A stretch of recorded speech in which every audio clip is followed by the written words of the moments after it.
Shabnam movie সবাইকে আমন্ত্রণ জানাচ্ছি বাংলাদেশের সংবাদে। শুরুতেই থাকছে পায়োনিয়ার ইন্স্যুরেন্স সংবাদ শিরোনাম। পরবর্তী ধাপের ইউপি নির্বাচনে থাকা না থাকার বিষয়ে বিএনপির সিদ্ধান্ত আজ। সিনিয়র নেতাদের সঙ্গে খালেদা জিয়ার বৈঠক। চতুর্থ ধাপে আওয়ামী লীগের 567 প্রার্থীর নাম ঘোষণা। বিএনপিকে ইউপি নির্বাচনের পরিবর্তে অসুস্থ রাজনীতি বর্জনের পরামর্শ আওয়ামী লীগের। এইচএসসি পরীক্ষা শুরু, প্রশ্ন ফাঁসের গুজব রটালে কঠোর শাস্তি, হুঁশিয়ারি শিক্ষামন্ত্রীর। আগামীতে কম সময়ে পরীক্ষা শেষ করার আভাস। এবং শ্বাসরুদ্ধকর ম্যাচে ইংল্যান্ডকে হারিয়ে দ্বিতীয়বার টি-20 বিশ্বকাপের শিরোপা ওয়েস্ট ইন্ডিজের, ক্যারিবীয় মেয়েরাও চ্যাম্পিয়ন। শুনছিলেন পায়োনিয়ার ইন্স্যুরেন্স সংবাদ শিরোনাম। ইফাদ টি টাইম, চায়ের সাথে সেরাটা। এবার বিস্তারিত সংবাদ। ইউনিয়ন পরিষদ নির্বাচনে বিএনপির থাকা না থাকার ব্যাপারে সিদ্ধান্ত হবে আজ 20 দলীয় জোটের সাথে আলোচনার পর, জানিয়েছেন দলের ভাইস চেয়ারম্যান মেজর অবসরপ্রাপ্ত হাফিজউদ্দিন আহমেদ। রাতে বেগম খালেদা জিয়ার গুলশান কার্যালয়ে দলের সিনিয়র নেতাদের সঙ্গে অনুষ্ঠিত বৈঠকে তৃতীয় ধাপে ইউনিয়ন পরিষদ নির্বাচনে বিএনপি যাবে কিনা সে বিষয়ে আলোচনা হয়। জানা গেছে, 2 ধাপে নির্বাচনে 34 জন নিহতের ঘটনায় ভবিষ্যৎ নির্বাচন নিয়ে বৈঠকে নানা প্রশ্ন তোলেন নেতারা। তারা বলেন, এতে করে প্রমাণ হয় নির্বাচনের কোনো গ্রহণযোগ্যতা নেই। অধিকাংশ কেন্দ্র দখল করে সিল মারার ঘটনাও পর্যবেক্ষণে রেখেছে বিএনপি। এই সরকারের আমলে কোনো নির্বাচনই সুষ্ঠু হবে না বলেও দাবি করেন নেতারা। বৈঠকে স্থায়ী কমিটির সদস্যরা ছাড়াও ভাইস চেয়ারম্যান, যুগ্ম মহাসচিব ও সাংগঠনিক সম্পাদকগণ সহ দলের শীর্ষ নেতারা অংশ নেন। 20 দলের সাথে আলাপসালাপ করে আজকে নেতৃবৃন্দ, দলীয় নেতৃবৃন্দ যে যার মতামত দিয়েছেন। এর আগে ভোট ডাকাতির অভিযোগে ইউনিয়ন পরিষদ নির্বাচন বাতিল করে পুরো কমিশনের পদত্যাগ দাবি করেছে বিএনপি।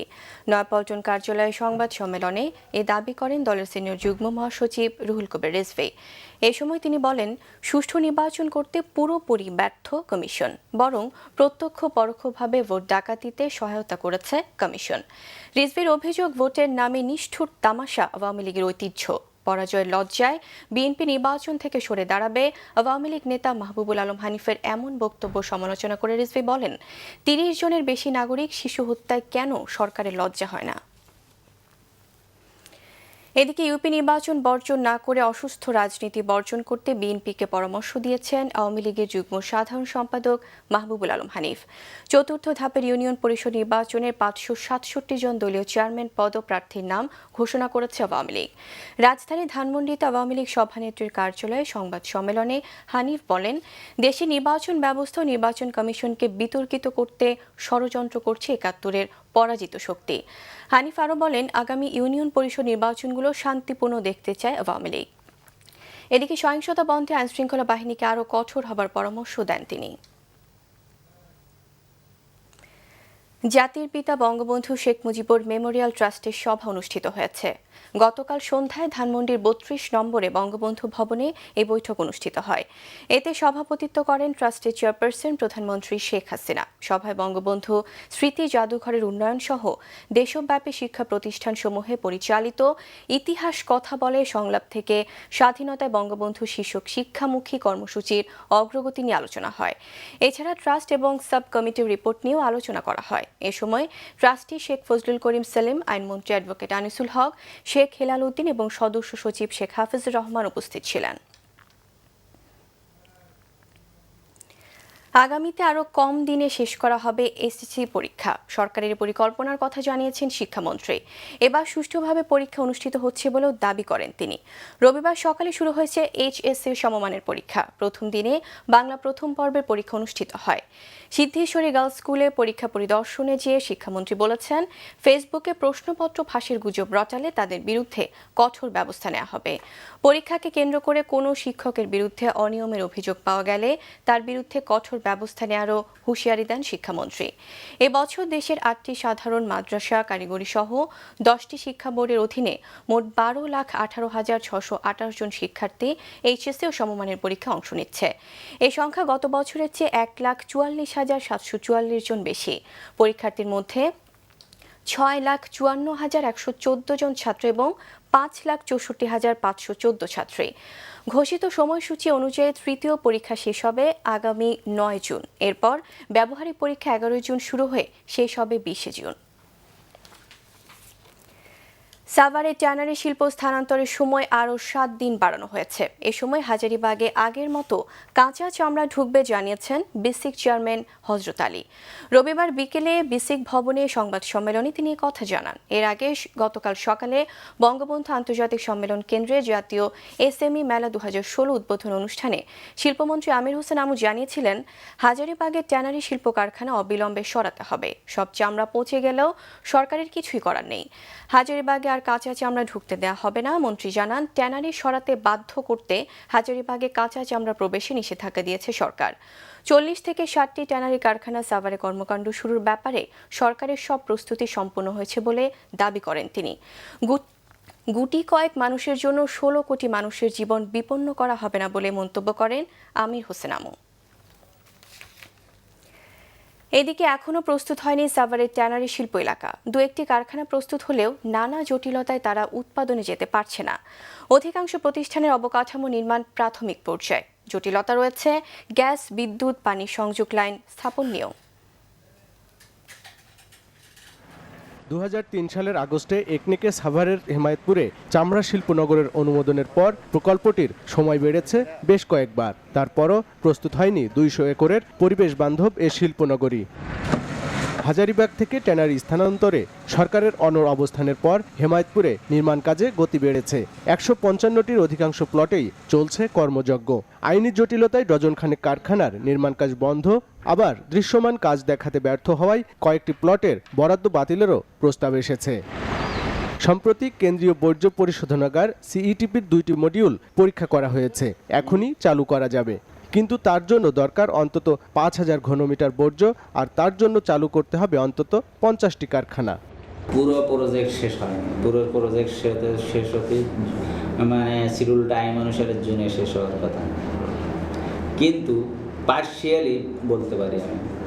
তবে চীনা নির্মাণ প্রতিষ্ঠানের জালিয়াতির কারণে আপাতত সিইটিপির নির্মাণ কাজ বন্ধ রয়েছে। আমাদের সার্ভিসে কোনো ত্রুটি না। কনস্ট্রাকশনটা 86% তো হয়ে গেছে বলছি, এখন বাকিটা একটু মন্থর চলছে, এটা ইমিডিয়েট হয়ে যাবে। এটা ওনারাও ফুল প্লাজা আসবে, আমরাও ফুল প্লাজা হয়ে যাবে।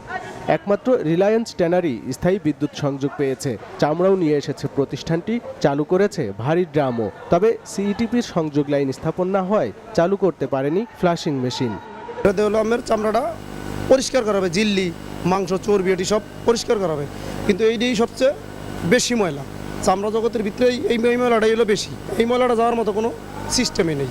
পানির লাইন নাই এবং গ্যাস লাইন নাই, গ্যাস লাইনের দরকার। এগুলো হলে পরে আমরা পুরা যাইতে পারবো আমরা। হেমায়েতপুরে ট্যানারি শিল্পনগরীর প্রবেশের প্রধান সড়কটি খুবই সরু, বৃষ্টিতে তা হয়ে পড়েছে আরও দুর্গম। আরিফুল হক, বাংলা ভিশন, হেমায়েতপুর, সাভার। টি-20 বিশ্বকাপ। ইংল্যান্ডের মুখের গ্রাস কেড়ে নিল ওয়েস্ট ইন্ডিজ। ইংলিশদের 4 উইকেটে হারিয়ে টি-20 শিরোপা হাতে নিল ক্যারিবীয়রা। শেষ ওভারে কার্লোস ব্রাথওয়েটের দানবীয় ব্যাটিংয়ে দ্বিতীয়বারের মতো মাথায় পড়ল ক্রিকেটের সংক্ষিপ্ততম সংস্করণের মুকুট। প্রথমে ব্যাট করে ইংল্যান্ড 9 উইকেটে তোলে 155 রান। মার্লন স্যামুয়েলসের ক্লাসিক ইনিংসের সঙ্গে ব্রাথওয়েটের ঝড়ে 2 বল হাতে রেখে জয় তুলে নিল ওয়েস্ট ইন্ডিজ। ক্রিকেট কখনো কখনো জীবনের প্রতিচ্ছবি, প্রকৃতির খেয়ালিপনার আরেক নাম ক্রিকেট। লোকালয় ছেড়ে ক্রিকেট মাঝে মাঝেই উপহার দেয় অলৌকিক আনন্দের। ইডেনের নন্দনকাননে যেন কোনো ঐশ্বরিক শক্তি ভর করল কার্লোস ব্রাথওয়েটের ওপর, যার দানবীয় তাণ্ডবে এলোমেলো ইংল্যান্ডের সাজানো বাগান। শেষ ওভারে 19 রানের দূরত্বকে ব্রাথওয়েট ঘুচিয়ে দিলেন অনায়াস দক্ষতায়। তার এক একটি ছয়ে ফুটে উঠল ক্রিকেটের সব রকম সৌন্দর্য। অনিশ্চয়তার দোলায় দুলে আরও একবার জয় হলো ক্রিকেটের।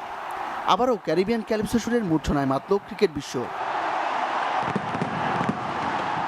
অথচ শেষ ওভারের নাটকের আগে কে ভেবেছিল আবারও শিরোপা জয়ের উচ্ছ্বাসে মাতবে ওয়েস্ট ইন্ডিজ। 155 রানের টার্গেটে শুরুতেই এলোমেলো ক্যারিবীয়রা। মাত্র 11 রানে 3 ব্যাটসম্যান সাজঘরে, যার একটি উইকেট ক্রিস গেইলের, অন্যটি ভারতবধের কারিগর লেন্ডল সিমন্সের। রানের সাথে পাল্লা দিয়ে বাড়ল বলের ব্যবধান। আরও একবার ক্যারিবীয় বিপর্যয়ে বুক চিতিয়ে দাঁড়িয়ে গেলেন স্যামুয়েলস। ডোয়াইন ব্রাভোকে নিয়ে একটু একটু করে বাঁচিয়ে তুললেন মৃতপ্রায় স্বপ্নটাকে। তাদের ৭৭ রানের জুটিতে শেষের আগেই হার না মানার প্রতিজ্ঞা, যেখানে স্যামুয়েল স্কান্ডারি আর ব্রাভো তার যোগ্য সহচর। কিন্তু ব্রাভো, রাসেল ও স্যামির দ্রুত বিদায়ে আবারও ক্যারিবীয় জাহাজ তীরে পৌঁছার আগেই ডুবে যাওয়ার শঙ্কা। কিন্তু চিত্তজেথা ভয়শূন্য উচ্চ শ্বেতাশির অপরাজিত ৮৫ রানে স্যামুয়েলস দিলেন সাহস, যে সাহসে বলিয়ান হয়ে ১০ বলে অপরাজিত ৩৪ করে ব্রেথওয়েট গড়লেন ইতিহাস। শিরোপার মতো ফাইনালে টস ভাগ্যটা গেছে ড্যারেন স্যামের দিকেই। ব্যাটিংয়ে নামতে বাধ্য হয়ে শুরুতেই ধাক্কা ইংল্যান্ডের। বদ্রির স্পিন বিষে নীল হলো ইংলিশরা। ২৩ রানে ৩ উইকেট হারিয়ে খাদের কিনারায় 3 লায়ন্স।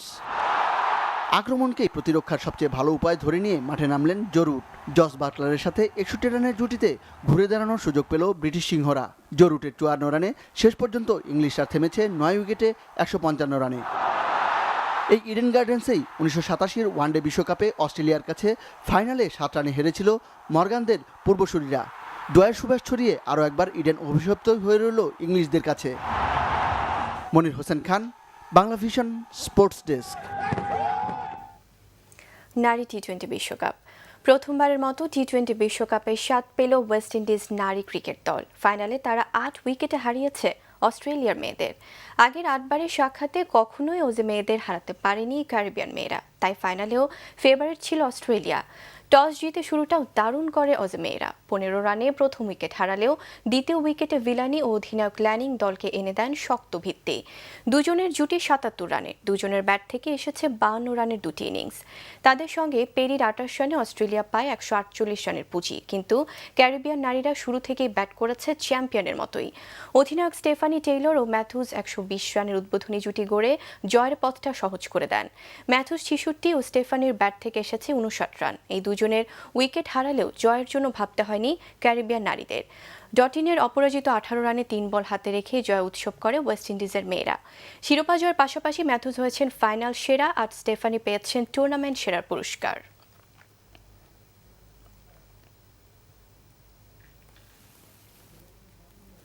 দর্শক, নিচ্ছি গ্রেট ওয়াল সিরামিক সংবাদ বিরতি। সাথেই থাকুন, আর ফেরা পাওয়ার যা থাকছে। এবার পহেলা বৈশাখে অনুষ্ঠান শেষ করতে হবে বিকাল ৫টার আগে। মঙ্গল শোভাযাত্রার মুখোশ পরা নিষেধ, জানালেন স্বরাষ্ট্রমন্ত্রী। পাল্টে যাচ্ছে প্রকৃতি, চৈত্রে খরতাপের বদলে বৃষ্টি, ঠান্ডা গরমে অসুস্থ হয়ে পড়ছে শিশুরা।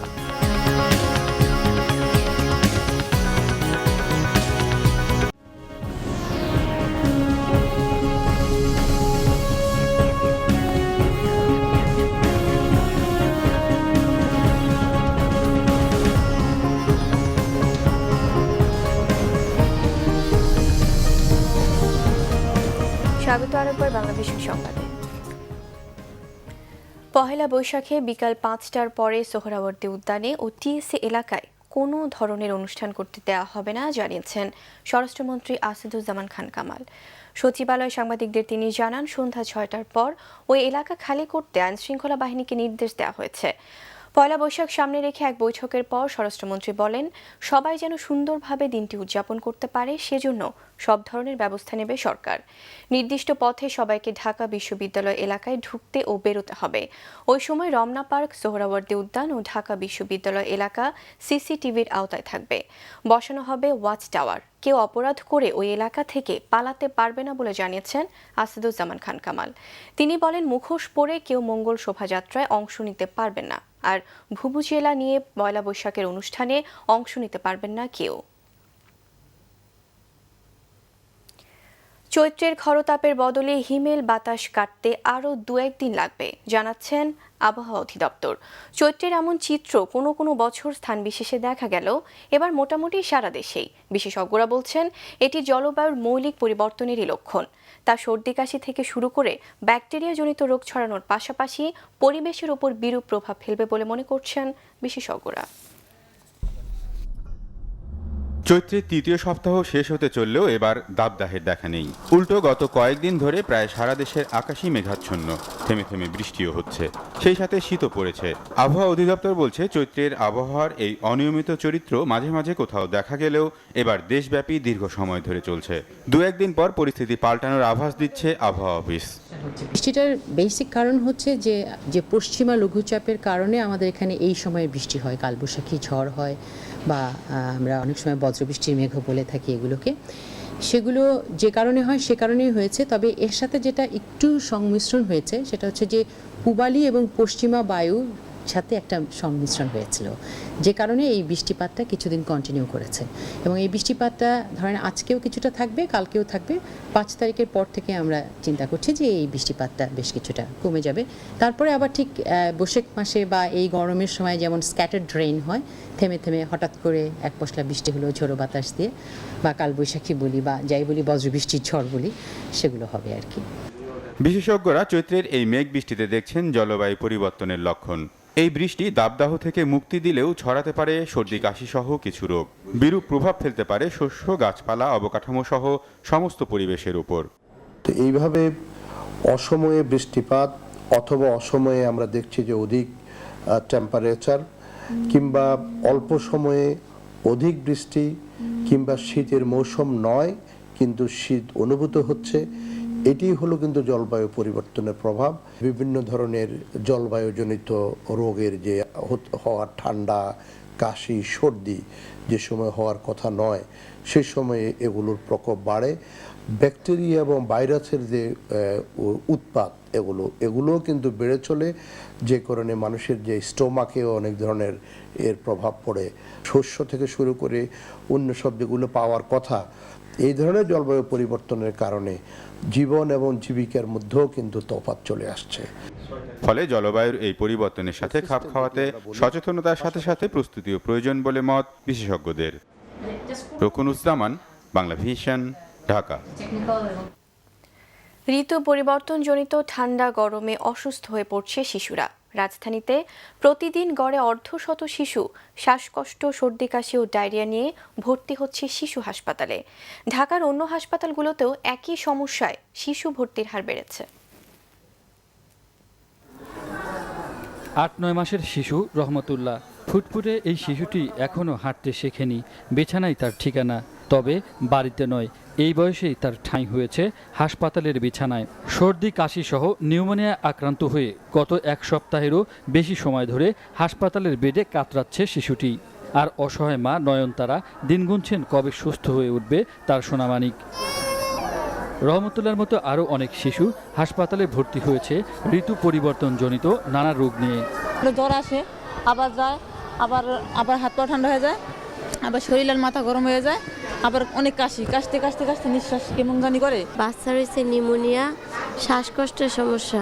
সর্দি কাশির পাশাপাশি এ সময় শিশুদের ডায়রিয়ায় আক্রান্ত হওয়ার প্রকোপও বেড়েছে বলে জানিয়েছেন চিকিৎসকরা। এখানে আমাদের সব ধরনের রোগীই আসে, কিন্তু এই সিজনে আমরা বিভিন্ন ভাইরাস জনিত রোগ বেশি পাচ্ছি। তার মধ্যে কাশি, শ্বাসকষ্ট নিয়ে ভর্তি হওয়া রোগীর সংখ্যাই বেশি, এবং আমরা বেশ কিছু ডায়রিয়াও পাচ্ছি এই সিজনে। দিনে গরম আর রাতের ঠান্ডা আবহাওয়া থেকে শিশুদের রক্ষায় তাদের প্রতি পিতামাতাদের অতিরিক্ত মনোযোগী হবার পরামর্শ চিকিৎসকদের। ঋতু পরিবর্তনজনিত সমস্যা নিয়ে রাজধানীর অন্য হাসপাতালগুলোতেও চিকিৎসা নিচ্ছে আরও অনেক শিশু। ঢাকার আবহাওয়া এমনিতেই ধুলোকণাযুক্ত, তার উপর ঋতু পরিবর্তনজনিত ঠান্ডা গরম তো আছেই। এ সময় শিশুরা শ্বাসকষ্ট সহ ঠান্ডাজনিত নানা রোগে আক্রান্ত হয়ে হাসপাতালে ভর্তি হচ্ছেন। তাই চিকিৎসকদের পরামর্শ, বাবা মায়েদের এ সময় শিশুদের প্রতি বাড়তি যত্ন নিতে হবে। ইমরুল কায়েস, ঢাকা শিশু হাসপাতাল, বাংলা ভিশন, ঢাকা। এবার আমিন জুয়েলার্স আন্তর্জাতিক সংবাদ।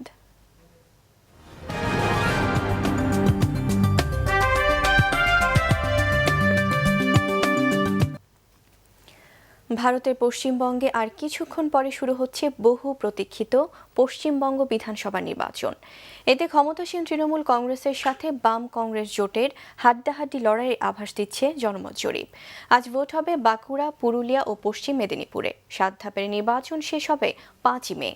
ভোটারদের মন গলাতে শেষ মুহূর্তে প্রচার অভিযানে ব্যস্ত প্রার্থীরা। যদিও শনিবার বিকেল 4টায় শেষ হয় বাঁকুড়া, পুরুলিয়া ও মেদিনীপুরের নির্বাচনী প্রচার অভিযান।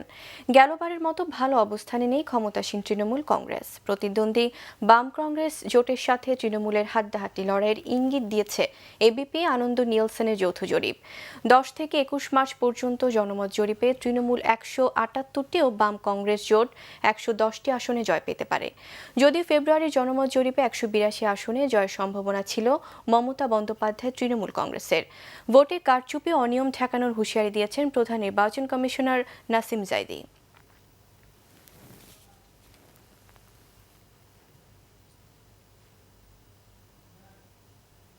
এবার ক্লেমন খেলার সংবাদ।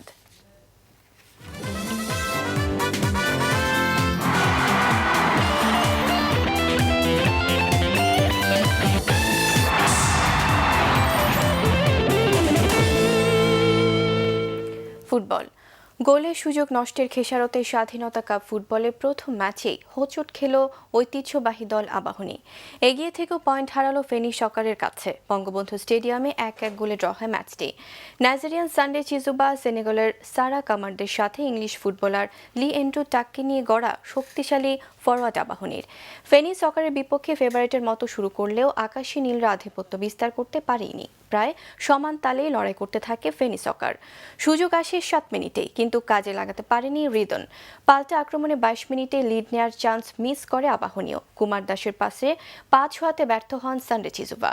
প্রথমার্ধের অতিরিক্ত সময়ে কামারা স্কোরে সাফল্য আসে অমলেসেনের দলে। বিরতির পর বৃষ্টি ভেজা ম্যাচে আবারও সুযোগ নষ্টের মহড়া দিলে ব্যবধান বাড়েনি আবাহনীর। উল্টো গোলরক্ষক শাকিলের ভুলে ফেনী সকার পেনাল্টি পেলে 85 মিনিটে তা থেকে গোল করেন চমরিন রাখাইন। সোমবার সন্ধ্যায় বিগ ম্যাচে মুখোমুখি হবে মোহামেডান ও শেখ জামাল ধানমন্ডি ক্লাব। সংবাদ শেষ করব পায়োনিয়ার ইন্স্যুরেন্স সংবাদ শিরোনামগুলো আরও একবার জানিয়ে। পরবর্তী ধাপের ইউপি নির্বাচনে থাকা না থাকার বিষয়ে বিএনপির সিদ্ধান্ত আজ। সিনিয়র নেতাদের সঙ্গে খালেদা জিয়ার বৈঠক। চতুর্থ ধাপে আওয়ামী লীগের 567 প্রার্থীর নাম ঘোষণা। বিএনপিকে ইউপি নির্বাচনের পরিবর্তে অসুস্থ রাজনীতি বর্জনের পরামর্শ আওয়ামী লীগের। এইচএসসি পরীক্ষা শুরু, প্রশ্ন ফাঁসের গুজব রটালে কঠোর শাস্তি, হুঁশিয়ারি শিক্ষামন্ত্রীর। আগামীতে কম সময়ে পরীক্ষা শেষ করার আভাস। এবং শ্বাসরুদ্ধকর ম্যাচে ইংল্যান্ডকে হারিয়ে দ্বিতীয়বার টি-20 বিশ্বকাপের শিরোপা ওয়েস্ট ইন্ডিজের। ক্যারিবীয় মেয়েরাও চ্যাম্পিয়ন। দর্শক, এই ছিল এখনকার মতো। পরের সংবাদ সকাল 10টায়, এর আগে 9টায় রয়েছে নিউজ টপ 10 দেখার আমন্ত্রণ রইল। এছাড়া দেশ বিদেশের সবশেষ সংবাদ সবার আগে জানতে আপনার গ্রামীণ ফোন, বাংলা লিংক, এয়ারটেল থেকে ডায়াল করতে পারেন 1616 নাম্বারে। এতক্ষণ সাথে থাকায় ধন্যবাদ সবাইকে।